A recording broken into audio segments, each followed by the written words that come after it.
Today we will be diving into something every makeup lover has, a nude palette. Or maybe three. I will be comparing them side by side, talking about how they actually perform.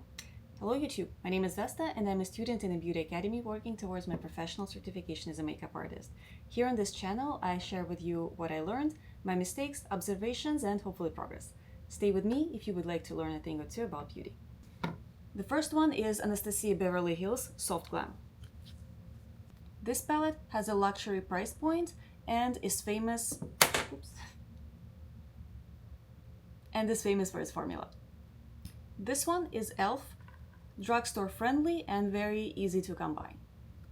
And this one is Pupa, back to nude, somewhere in between. The shadows I'll be putting to a test on a special makeup sheet so we don't get distracted with any other product, just pure shadows. Let's start with Anastasia and see how well or not well it blends.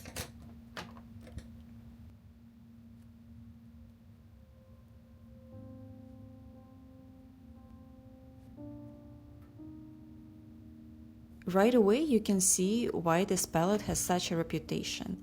The pigment goes on rich, but it doesn't lock in place.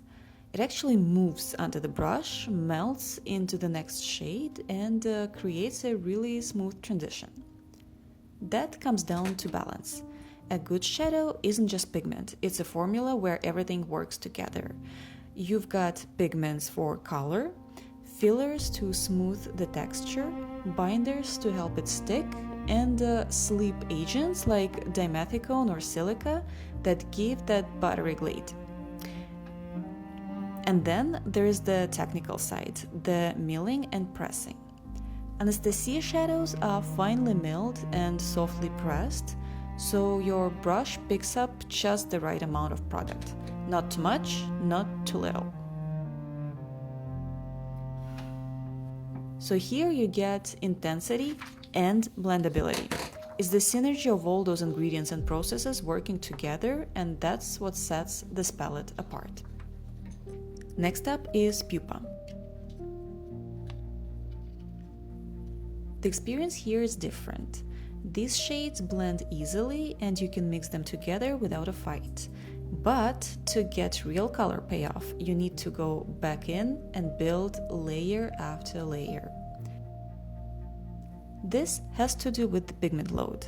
Pigments are the colored particles in the shadow, and the more pigment you have, the stronger the color payoff.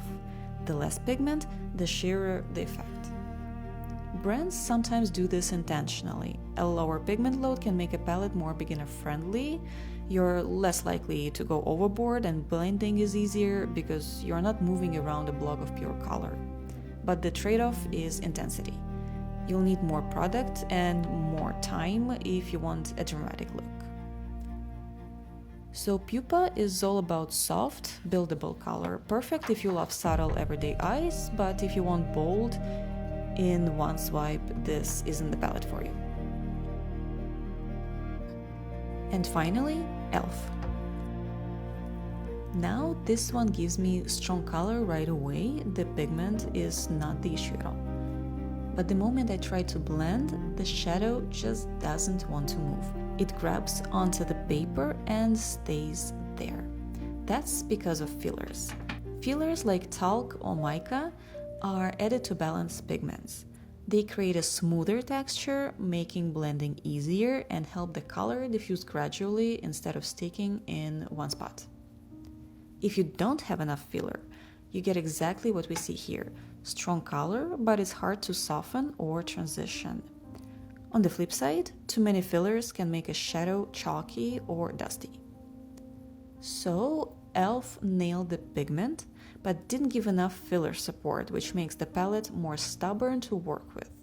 You can still make it work, but you'll need patience and technique. So, across these three palettes, we've seen three different priorities. Anastasia balances everything beautifully, Pupa blends but with less pigment, and e.l.f. gives pigment but resists blending.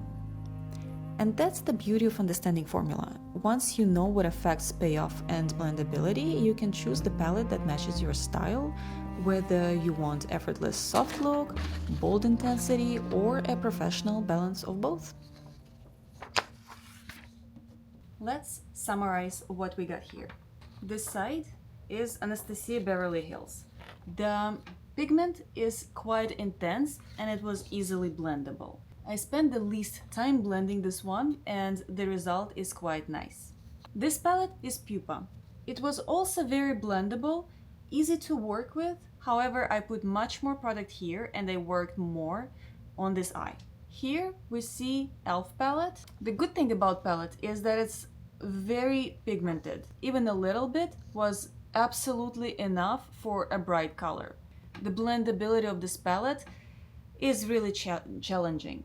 I know one might say that a sheet of paper is not the same as skin, but the idea of this video came to me when I was actually testing those three palettes on my face, and I was really struggling with e.l.f. palette because it just refused to blend on my face.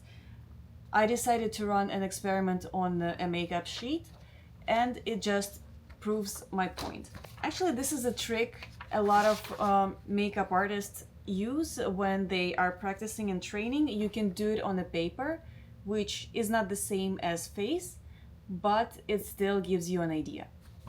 So which one is the best? Let me know in the comments, and I will see you in the next video.